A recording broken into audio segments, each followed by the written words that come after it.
Shabbat Shalom aos irmãos. Shabbat Shalom. Queridos, segunda porção do novo ciclo da leitura da Torá, preciosa instrução do Eterno, Parashá, porção Noah.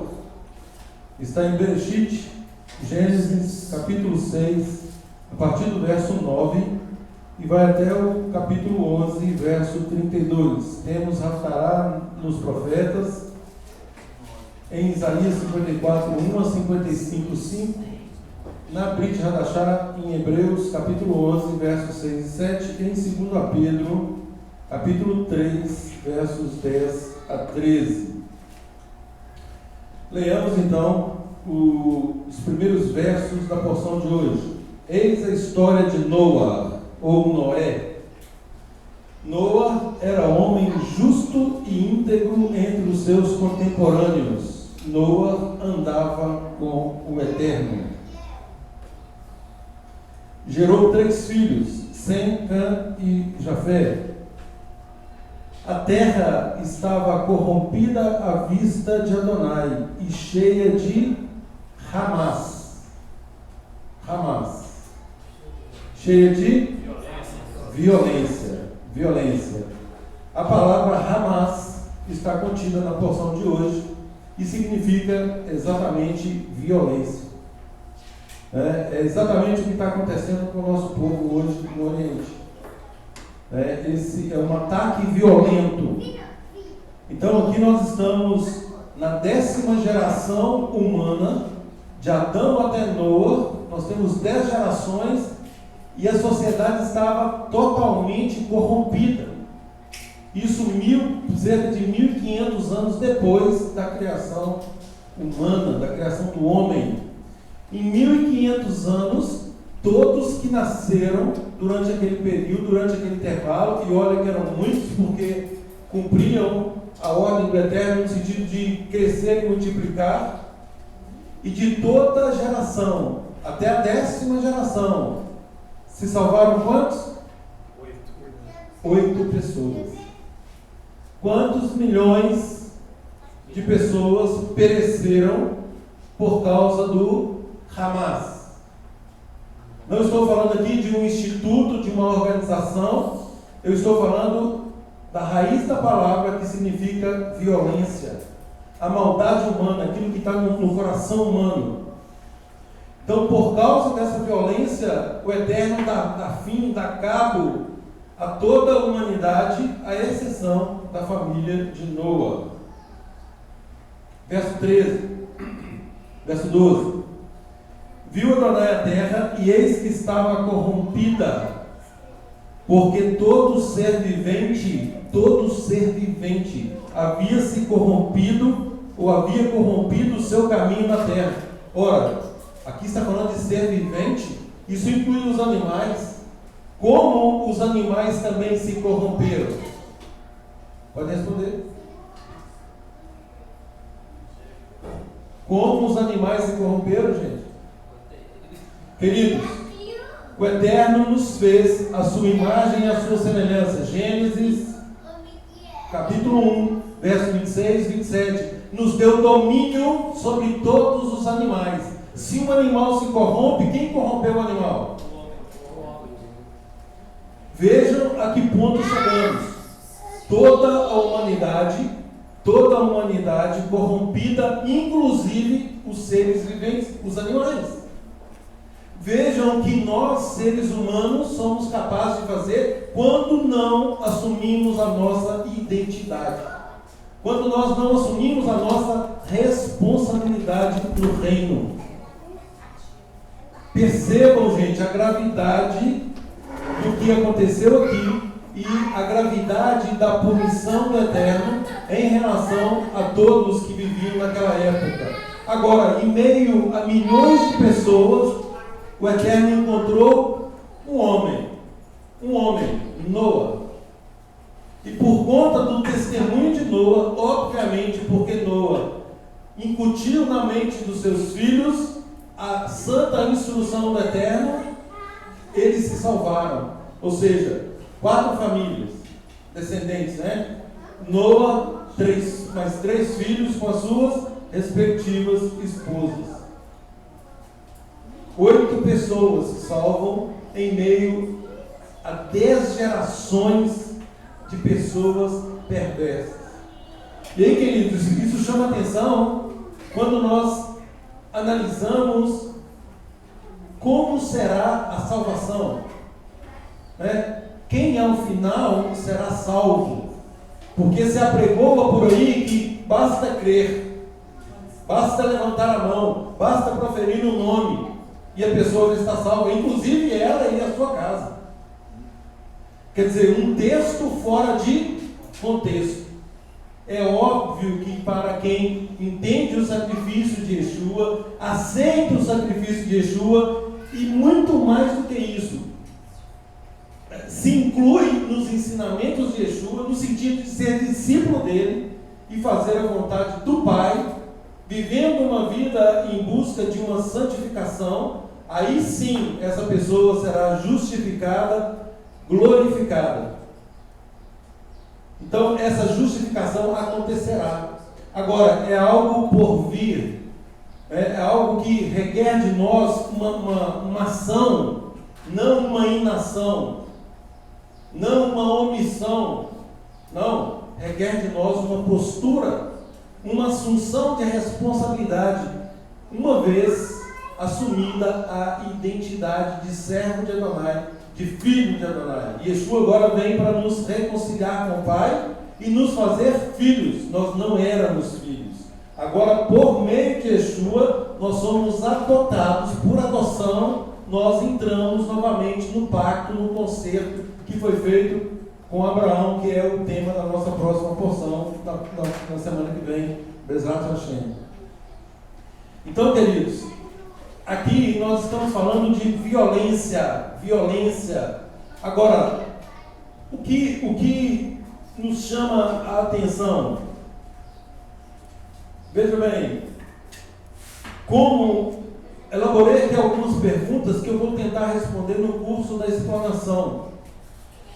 Como podemos cultivar essa integridade de Noa, que Noa apresenta, essa retidão frente a esse mundo corrupto? Quantas vezes mais esse mundo está corrupto hoje em relação ao que aconteceu nesse período? Então, queridos, a despeito de muitas questões aqui de conhecimento, e aí eu rememoro os irmãos da primeira frase do estudo da Parashá Bereshit, que nós ansiamos muito por conhecimento, mas muito mais que o conhecimento, nós temos que ansiar pela eternidade. Não há um outro fim, não há um outro objetivo para nós, senão buscarmos a santidade para que sejamos aprovados e que possamos entrar no mundo vindouro. Então, queridos, eu mais uma vez, eu ficarei nos aspectos práticos da Parashá. Quaisquer outras dúvidas acerca de conhecimento, nós tiraremos nas reuniões de segunda e quarta-feira. Ok? Então, vamos nos concentrar na questão da santidade, a questão aqui de uma pessoa vivendo num mundo corrupto como nós estamos vivendo hoje. Um mundo totalmente entregue a si mesmo. Um mundo que colocou Adonai, o Criador, o Todo-Poderoso, num canto e o deixou lá. E cada vez mais se distancia do Criador. E fazem questão de declarar isso. Então, o que nós, como servos de Adonai, como discípulos de Yeshua, podemos fazer, ou como nós devemos agir em meio a esta sociedade em que vivemos? E que, tal qual nos tempos de Noa, está repleta de violência, de idolatria, de imoralidade. Então, queridos, essa é uma pergunta, obviamente, retórica, e que requer de nós, cada um em particular, uma reflexão para saber o que efetivamente cada um de nós está fazendo para que sejamos, talvez, olhados pelo Eterno como um possível Noa.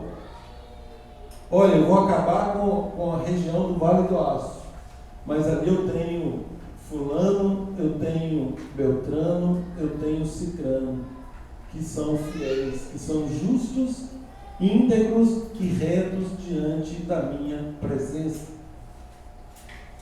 Falarei daqui a pouco, sobre essa questão de justo.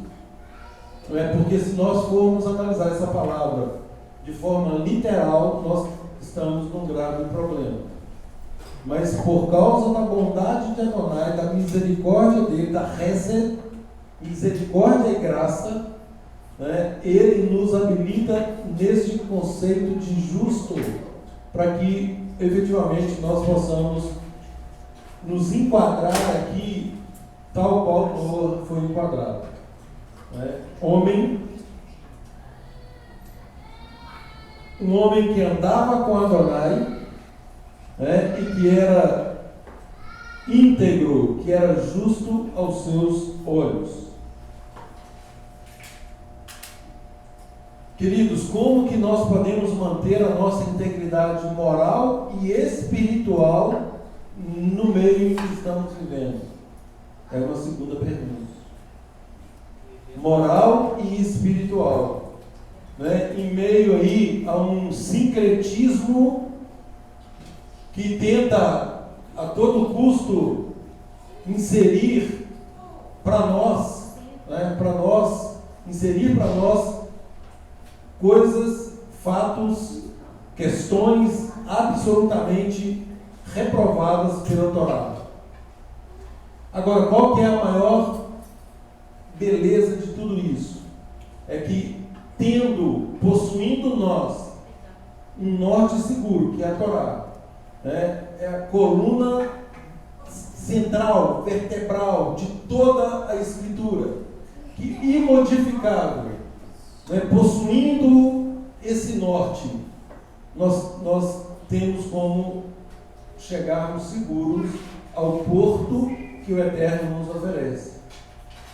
Quando lá em Oséias fala que o meu povo, o povo de Adonai, está sendo destruído por falta de conhecimento, não é o conhecimento numérico, mas sim o conhecimento da essência, das promessas de Adonai.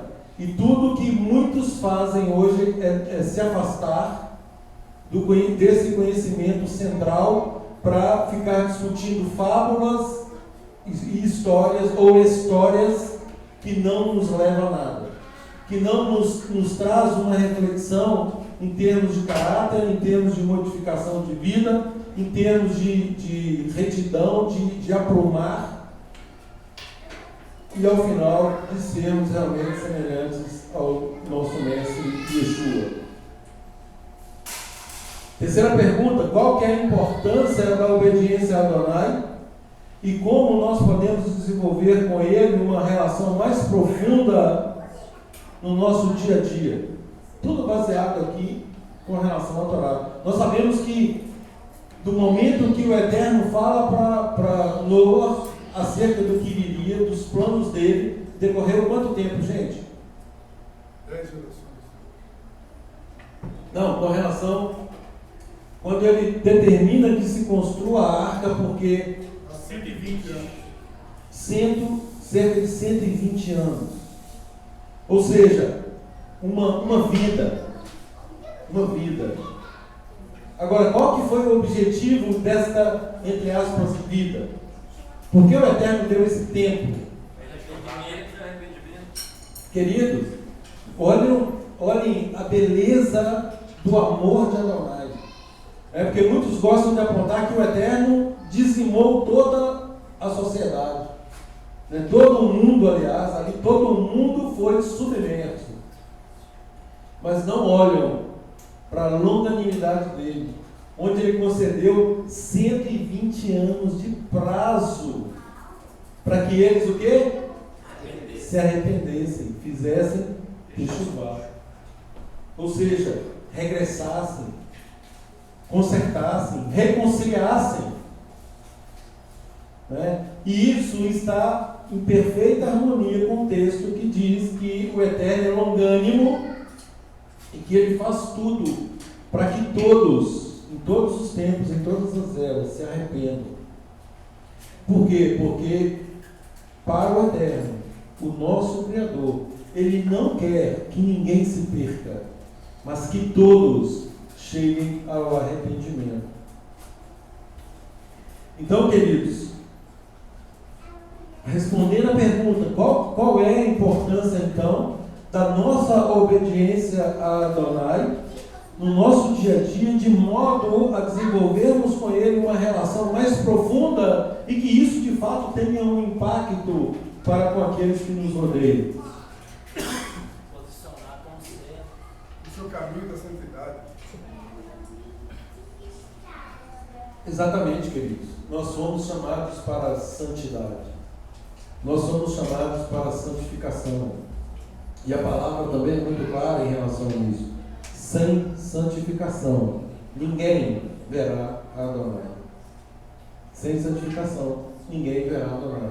Ou seja, isso mais uma vez combate a teoria do aceitar a mão e proferir uma ou duas frases e continuar levando a vida do jeito que quer.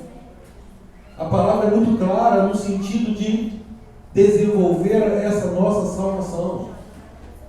E a santificação, o que é santificação? Afinal de contas, santificação, queridos, é deixar de pecar cada vez mais. Né? Ou seja, nós temos que progredir para que pequemos menos. E o que é pecado? E é exatamente o conceito de pecado, não é? É a transgressão da Torá, é a transgressão da lei. 1 João, capítulo 3, verso 4. Ora, mas nós estamos aqui nos tempos de Noa e muitos teólogos apregou que a lei ela só foi dada lá no Sinai, lá na frente com Moisés. Como que nós estamos falando de Noa e falando de Torá? Pode responder. Enquanto existe Deus, existem regras e leis. É óbvio, gente, é óbvio, né? A resposta é óbvia. Se nós afastarmos, se nós entrarmos nesse sofisma de que a lei só foi dada lá na frente, nós invalidamos tudo para trás, inclusive o plano de salvação, que está em Gênesis 3. Ou seja, nós invalidamos o erro, o pecado de Adão, e por consequência, não há que se falar em promessa de redenção, de salvação, de reconciliação. Então, isso são sofismas que vão entrando na nossa mente e nós só conseguimos combater por causa desse eixo central, a Torá. Sabedores de que a Torá, quando Adão é colocado ali no paraíso, no Éden, ele e Eva, obviamente, eles já tinham a Torá inserida, escrita no coração deles. Então eles sabiam o que era pecado, eles sabiam o que era transgressão. Transgressão ou pecado é violar a Torá, a vontade, a instrução do Eterno, é óbvio. E nós mencionamos na paraxá passada que o próximo pecado grave que aconteceu foi o de Caim, onde o Eterno o adverte expressamente: olha, Caim, o pecado está te rondando aí.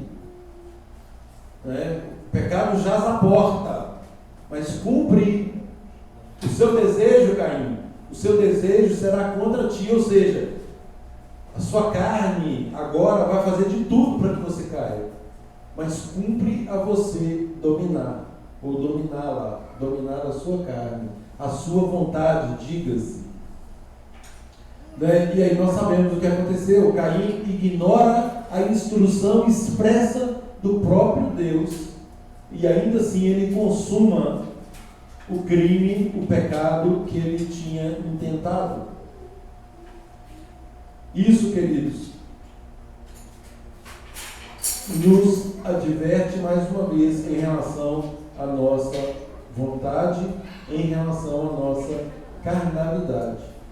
Não brinquemos com isso, porque todos, sem exceção, somos capazes de qualquer coisa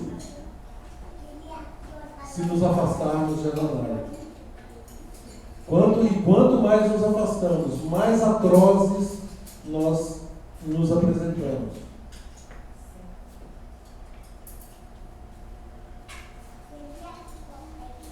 Outro questionamento: como é a prática da paciência e da perseverança, principalmente quando lemos essa porção de Noé, né? Porque foram 120 anos e mais depois, quanto tempo dentro da arca?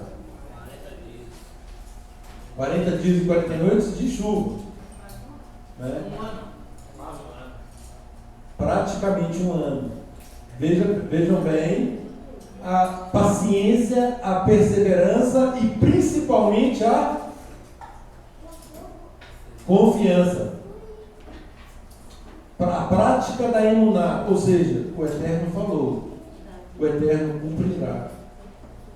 Ele confiou o tempo todo de que as coisas aconteceriam da forma como o Eterno havia dito. E isso é interessante, gente, quando nós analisamos, porque nós não temos nem 40 minutos de paciência. E nós estamos falando aqui de um temporal de 40 dias e 40 noites, mais o tempo que foi necessário para que tudo se acalmasse e efetivamente ele pudesse retomar terra seca. E nós, muitas vezes, nós não temos paciência nem por 40 minutos, ou nem por 30, ou nem por 20, nem por 10.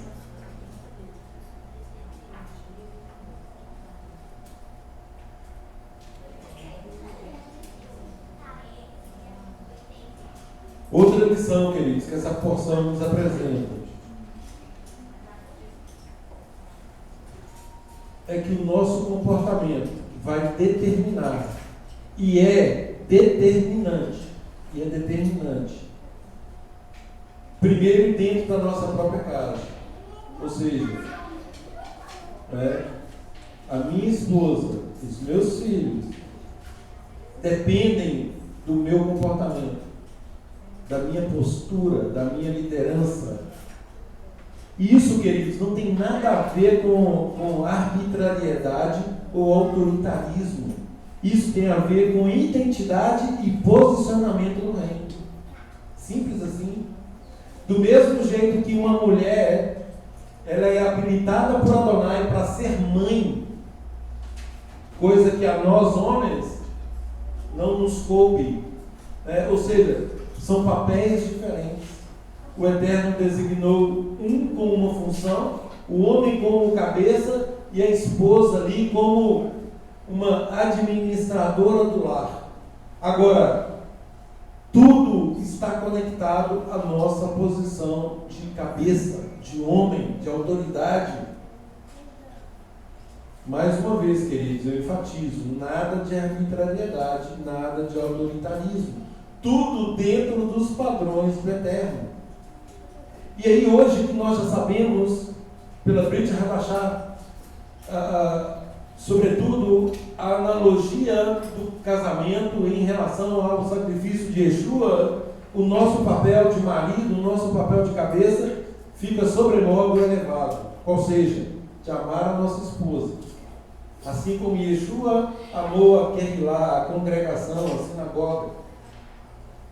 E assim mesmo se entregou por ela. Ou seja, o nosso amor para a nossa esposa é um amor de entrega, é um amor de sacrifício. Agora, o mais importante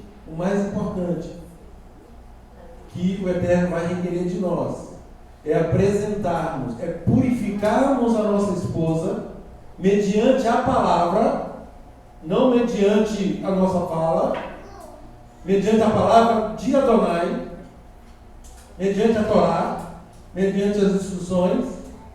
Aí sim nós conseguiremos purificar a nossa esposa e ao final apresentá-la aprovada para Ele.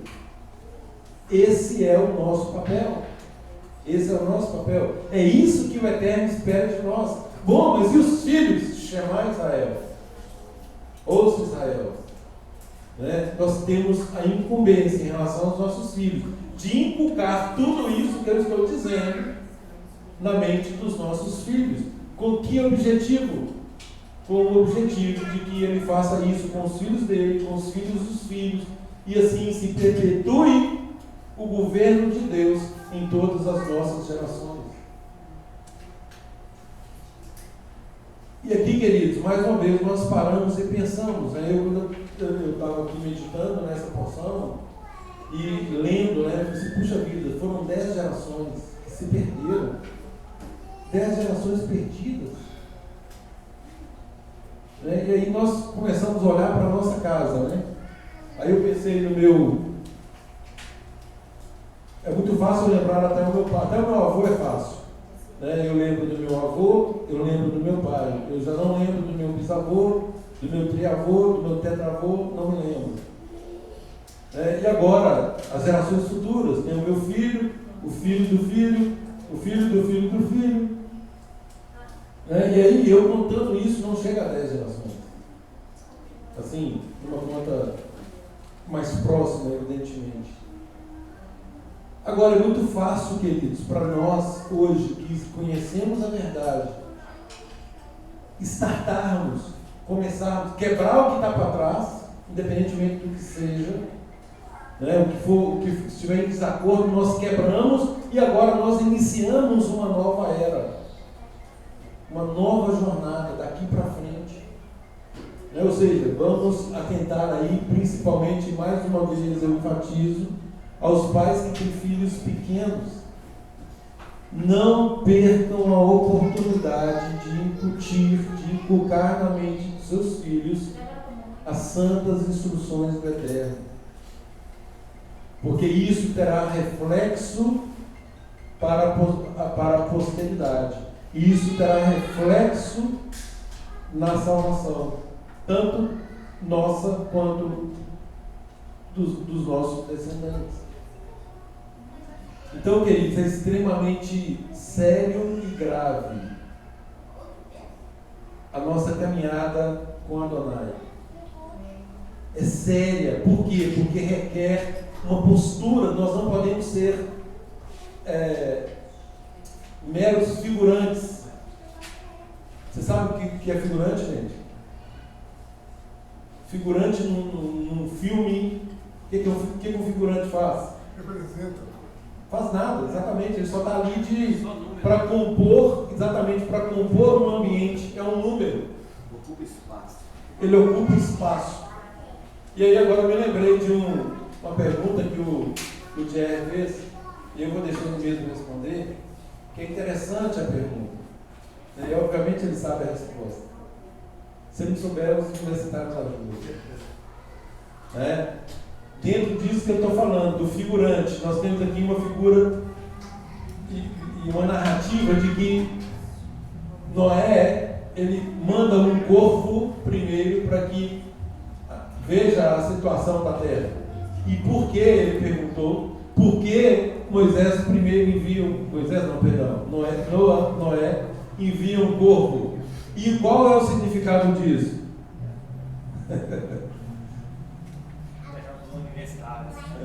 Usa minha carta.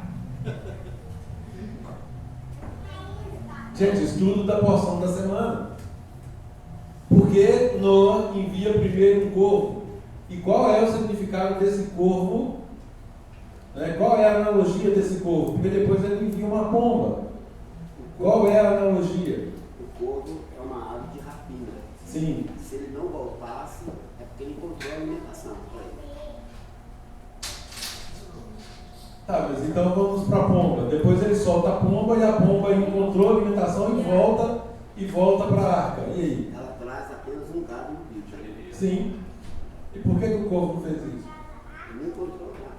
Lugar para pouso. Ué, se ele não encontrou lugar para pouso, Não voltou. O mal tinha sido erradicado. não, responde aí, Gutierrez.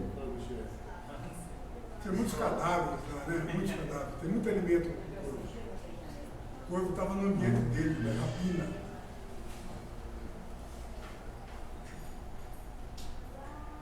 Vamos, gente, gosta mais aí. O corvo aqui, queridos, tem uma analogia, o estudo aí dos nossos sábios, daqueles que estudam a Torá, a comparação é que o corpo aqui é exatamente aquele que sabe da vontade de Adonai, mas não se firma nessa vontade. Né? Ele não tem um compromisso dentro daquele contexto, né? No sentido de contribuir para o reino. Então a analogia é mais ou menos essa. E com relação à pomba, a pomba vai e volta, e ela já sabia da mensagem e ela também transmite uma mensagem. O corvo não, o corvo, sendo ave de rapina, ele não integra, ele não é um com o corvo. Então, assim, é muito interessante quando nós olhamos para esses episódios e também lendo os comentários, né, de vários rabinos, eles apontando isso, e quando nós comparamos isso dentro do corpo do Mashiach. E aí nós percebemos o quê? Porque o corvo, ele se alimenta de sobras, ele se alimenta de restos, isso, de restos, mas ele não tem compromisso, dentro de um corpo, né? Ele quer se satisfazer apenas. É o contrário aqui da analogia da pomba. A pomba já é um símbolo de paz, um símbolo de unidade, de integridade. Então, os comentários são nesse sentido.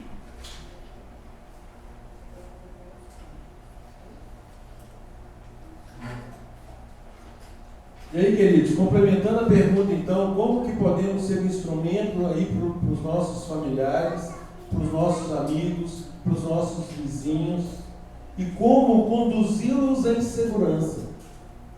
Veja bem, teve um episódio aqui hoje, né? O primeiro sentimento que me vem é um sentimento que eu tenho que dar segurança, principalmente para minha esposa. Ela olha para mim querendo que eu assuma o meu papel, né? E muito mais do que isso, eu estou aqui, né? Eu tenho que dar segurança para os irmãos.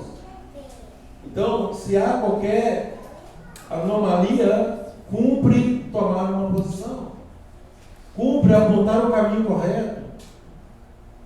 E esse é o nosso papel, como eu disse há pouco, né? Nós precisamos assumir a nossa identidade. Nós não somos agentes 007 do reino, agentes secretos, muito pelo contrário.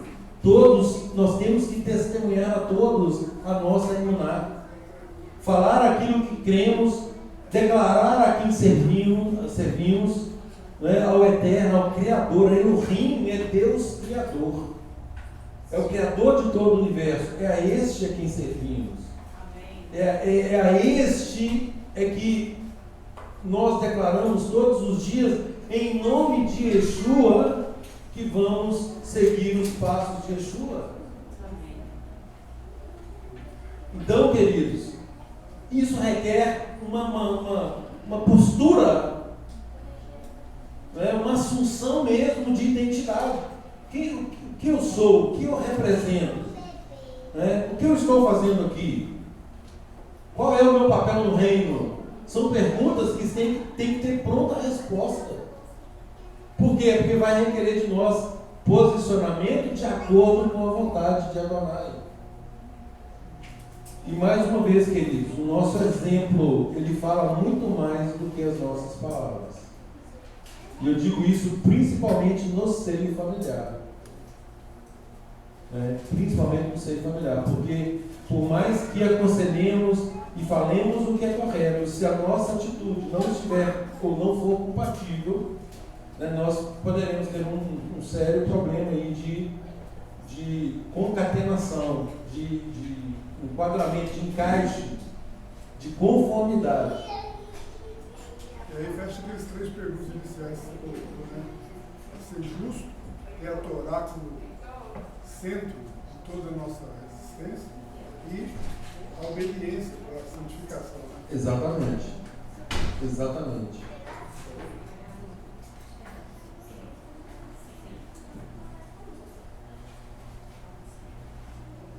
De que forma, queridos, outra pergunta que eu anotei, de que forma nós podemos construir arcas, entre aspas, na nossa vida, na vida da nossa família, na vida dos nossos amigos, na vida da sociedade por onde estamos inseridos.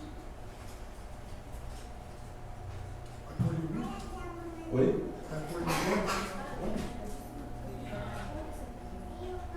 Sim. Como nós podemos construir essas arcas? Arcas aqui no sentido de convite, chamar essas pessoas para dentro da arca com uma mensagem, com uma postura correta. Não acolhimento no sentido que o mundo apregoa. É o acolhimento que Noé apregou, que Noé apregou. É no sentido aí do reino do eterno. Sim, claro. Ou seja, arrependam-se, façam techuvá. E aí sim, entrem na arca. Mais do que acolhimento, é salvação. Claro. Acolhimento no sentido amplo, né, culminando na salvação. Sem dúvida alguma. Não um acolhimento da forma como nós estamos acostumados aí. Sem responsabilidade. Isso, exatamente. Não é um acolhimento irresponsável, não é um acolhimento sem contraprestação. É um acolhimento no sentido de ensino, de instrução e de apontar o caminho da salvação. Então, assim, de que forma nós podemos fazer isso? Debaixo da orientação do eterno. Sempre debaixo da orientação do eterno. Agora, quais são os passos práticos que nós estamos dando para que isso se consuma na nossa vida? Já tem isso de amor, né? Exatamente. Esse é o verdadeiro conceito de amor. Amar ao próximo como a nós mesmos. Né? É um conceito altamente difundido em todas as religiões. Só que o que eles apregou é o conceito fofinho de amor. É o conceito que a Bíblia chama de dadá. Sim, dadá. A sanguessuga, lá em Provérbios fala, a sanguessuga tem 2 filhas. Qual o nome? Dá. Só recebe. Exatamente. Só fica de boquinha aberta, esperando que alguém coloque na boca. Essa é a sanguessuga. Essas são as filhas da sanguessuga. Oi? A palavra diz que é melhor dar do que receber, né? Exatamente, mas a pessoa fica querendo sempre receber. Pois é, ela está perdendo a pessoa que fica assim. Sem dúvida. E aí o mundo apregou é exatamente isso. Não, vamos acolher. Nós temos que amar o nosso próximo como a nós mesmos. Eu acho que essa parte como a nós mesmos, eu acho que ela é omitida. Ou ela não é internalizada e raciocinada. Como eu amo a mim mesmo? Qual é a melhor forma de eu amar a mim mesmo? Às vezes a pessoa está se perdendo, ela está num caminho totalmente afastado do eterno e ela declara isso, não, eu tenho que amar o próximo como a mim mesmo. Ora, ela está se perdendo e vai falar de amor ao próximo, sendo que o conceito de amor envolve obrigatoriamente a obediência à instrução do eterno. Que a palavra diz? Aquele que me ama guarda os meus mandamentos. Amém. Aquele que diz que me ama e não guarda os meus mandamentos é o quê? Mentiroso. Então, queridos, quando nós olhamos para isso e nós pegamos esse conceito de amor dentro desta estrutura máxima, absoluta, Shema Israel, Adonai Eloheinu, Adonai Echad. Nós temos a Torá do Eterno, a vontade do Eterno materializada por meio de Moshe, de Moisés. Ela está aqui, ó. Tudo o que o Eterno declarou para Moisés está aqui. E todas as Bíblias do mundo, que se denomina Bíblia, os 5 primeiros livros é a Torá do Eterno. E lá em Neemias 9, fala que o próprio Eterno, ele desceu até o Monte Sinai e entregou essa Torá para Moisés. Entregou no sentido de ditar cada palavra. Ou seja, É por isso que o nosso povo ama tanto a Torá, porque é a palavra do Eterno materializada. E nós, cada um de nós, somos extremamente privilegiados, porque temos, no mínimo, um exemplar na nossa casa, conosco o tempo todo. Isso é muito privilégio. Isso é um presente, gente, que não tem preço. Só que, como muitas vezes ele nos chega até de forma gratuita, o que acontece? Muitos não valorizam. Muitos não valorizam. Estão com um tesouro na mão, né, e não sabem como utilizá-lo. Infelizmente.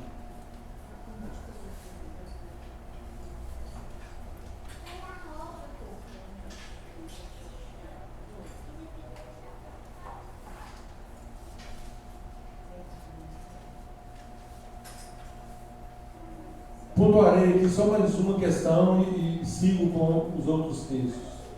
Como podemos viver uma vida justa e completa, mesmo quando as pessoas ao nosso redor escolhem o caminho inverso, ou seja, o caminho da desobediência, o caminho da transgressão, o caminho da injustiça? Como podemos viver? Tal qual Noé viveu. Todos se perderam, mas ele se salvou. E por que ele se salvou? Porque ele fez a escolha correta. E é aí que está, queridos. É-nos dada a opção de escolha. Nós podemos servir ou não servir. Agora, à medida que escolhemos servir, vamos fazer isso da forma como a palavra nos determina, com todo o nosso coração, com toda a nossa alma, com todo o nosso entendimento. Deus se percebeu que o mundo não entende a Torá hoje. Ele se refere somente a sacrifícios, a aquelas coisas do Levítico. Eles não entendem a profundidade da Torá. O que é válido, o que não é válido. E como que a gente destaca isso e por que ela é importante na nossa vida? Eu vou tentar aqui caminhar um pouco na Taná e chegando na Brit Hadashah, de modo que concluamos exatamente respondendo essa pergunta sua. Mas é muito interessante porque aqui nós estamos analisando o primeiro episódio de devastação do mundo e o primeiro pacto, aliás, o segundo, né? O Eterno faz um pacto com Adão, o segundo com Noa. Na próxima porção nós teremos o terceiro, não terceiro no sentido que o primeiro está invado, o segundo e agora Abraão, não. Ele vai dando continuidade, insistindo, apelando para o ser humano, que mantenha um relacionamento íntegro com ele. Tentou uma vez, tentou duas vezes, tentou três vezes, e aí até o ponto que chega, que ele envia o Mashiach de Yeshua.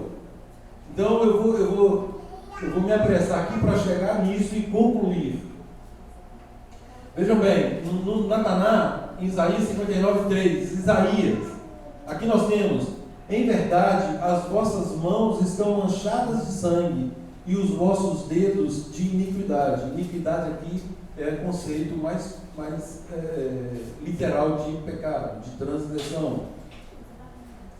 Iniquidade e culpa. Os vossos lábios falam mentiras e a vossa língua murmura palavras ímpias.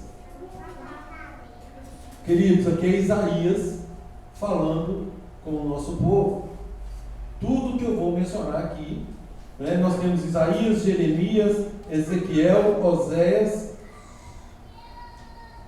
até Malaquias, ou seja, até o último livro da Taná, exortando o povo e falando que, nada obstante a violência, o Hamas, que determinou aqui a supressão de toda a humanidade, isso prossegue, nos dando aqui uma lição, gente, que é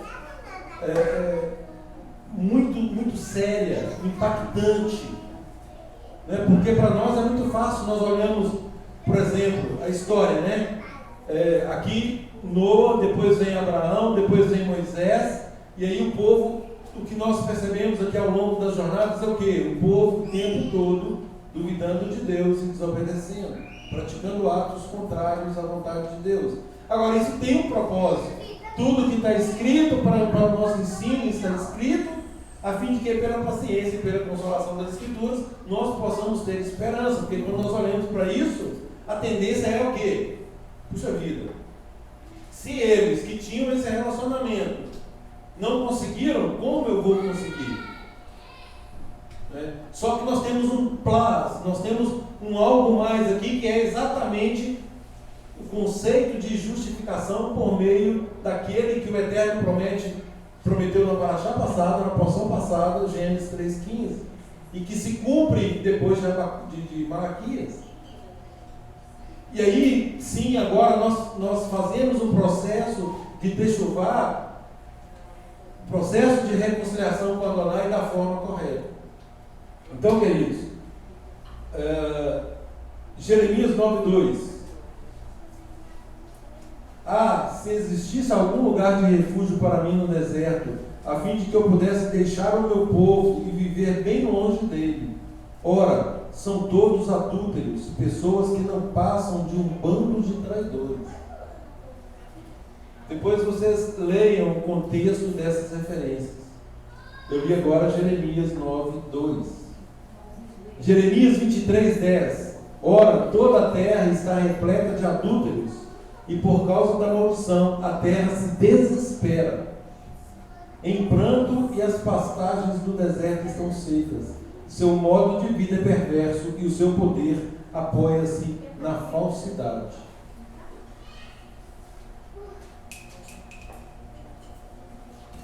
Jeremias 51,5. Porquanto Israel e Judá, olha aqui, as duas casas, está repleta de... Não enviuvaram do seu Deus, do Eterno Todo-Poderoso dos Exércitos, mas a terra dos babilônios está repleta de culpas perante o Santíssimo de Israel.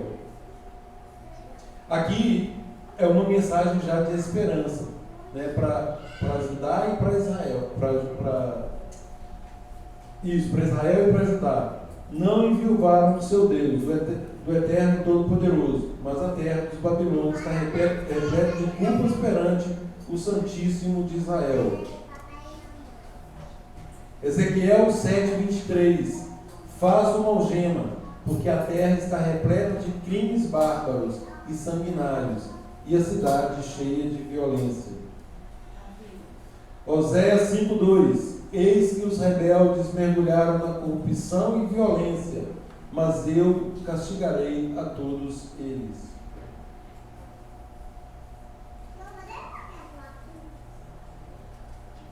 Oséias 6,8. Gileade, Gileade, região petrificada, cidade de ímpios, seus caminhos estão todos marcados por pegadas ensanguentadas.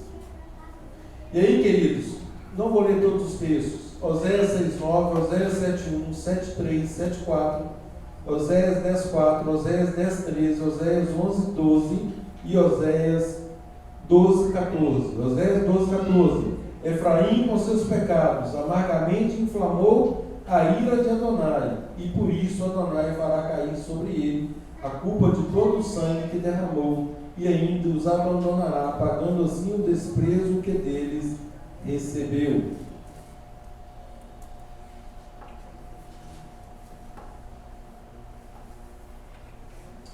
Então, queridos, por toda a Taná, nós percebemos, né, vários episódios onde Adonai, usando aqui os nossos profetas, os profetas do nosso povo, todos no sentido de chamar a atenção para que o processo de techuvá efetivamente acontecesse, né, e ainda assim o coração se mantém rebelde.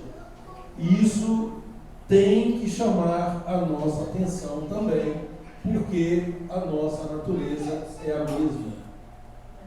A nossa natureza é a mesma. Abra em Romanos, por gentileza. E aí já caminho para o fim.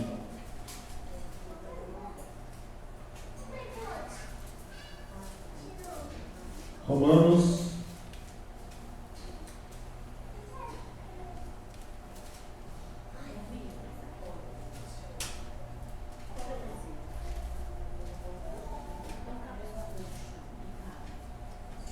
Vamos para o verso 17. Romanos 2, verso 17. Romanos 2, verso 17. Isso aqui diretamente para o nosso povo. Se porém tu, que tens por sobrenome judeu, e repousas na Torá, e te glorias em Adonai, que conheces a sua vontade e aprovas coisas excelentes, sendo instruídos na Torá. Gente, isso aqui tudo é para nós. Está falando de nós aqui. Tudo isso aqui é o que nós estamos perseguindo, é o que nós queremos, é o que nós estamos fazendo. Então, nós que temos todas essas coisas, que estamos persuadidos que somos guias dos cegos, luz dos que se encontram em trevas, instrutor de ignorantes, mestre de crianças, tendo na Torá a forma da sabedoria e da verdade, que ensinamos ao outro, não ensinamos a nós mesmos. Volta aqui para a segunda pessoa. Tu que pregas que não se deve furtar, furtas, dizeis que não se deve cometer adultério e o cometes, abominas os ídolos e roubas os templos. Tu que te glorias na Torá, desonras a Deus pela transgressão da Torá? Pois está escrito: o nome de Adonai é blasfemado entre os gentios por vossa causa. Ou melhor, por nossa causa.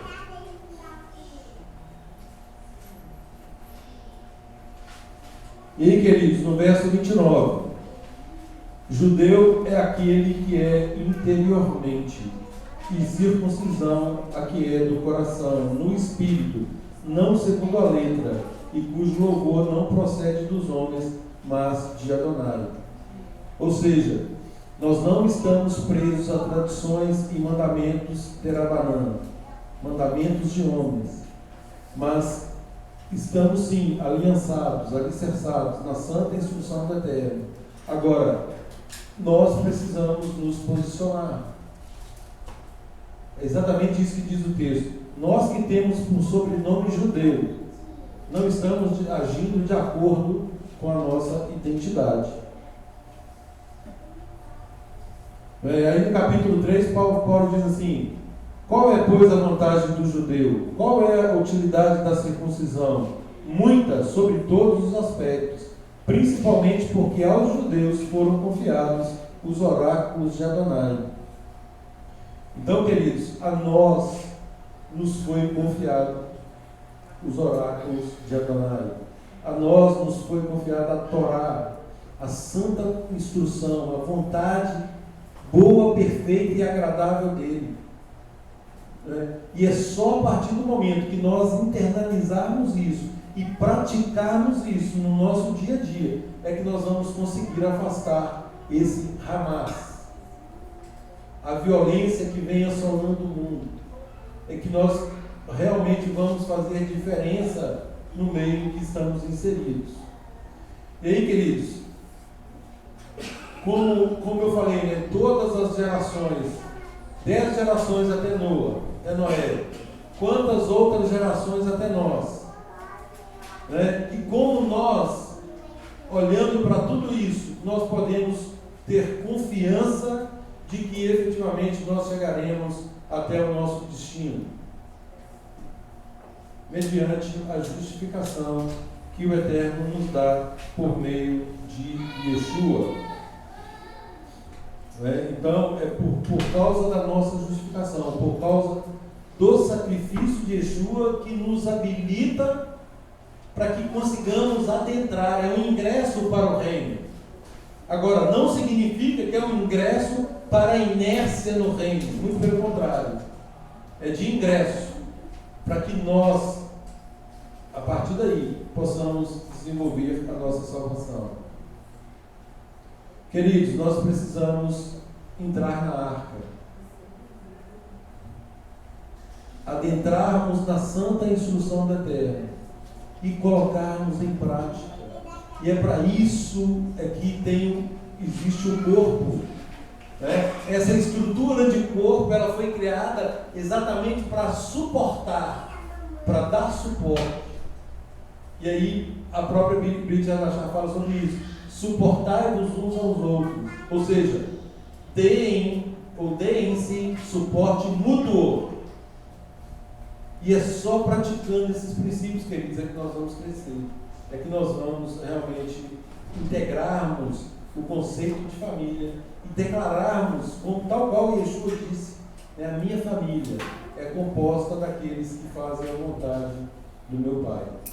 Mas eu acredito que o homem não foi feito para viver em sociedade, ele foi feito para viver no corpo. Esse negócio da sociedade aí corrompeu um pouco a questão do corpo. Sem dúvida, o conceito de sociedade deveria ser o mesmo, né? Deveria ser o mesmo. Então essa sociedade,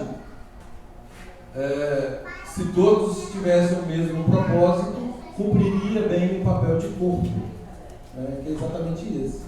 Só que houve a secção, a separação. Queridos, que o Eterno nos abençoe, que o Eterno nos faça compreender que quais são os princípios que nós temos que praticar no nosso dia a dia, e que para que mantenhamos a nossa emuná, a nossa confiança e principalmente a nossa fidelidade para com Ele. Shabbat Shalom a todos.